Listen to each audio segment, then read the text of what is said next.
al haar kleertjies in haar sak gesit en nou gaan ek na my ma toe gaan om alles te gaan was en in die tuimeldroër te gooi.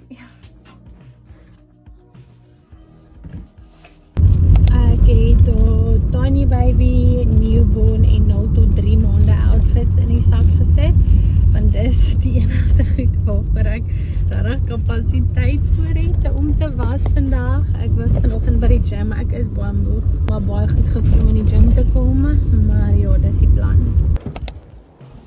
Dis nie gaan in nog was. Ja, ek het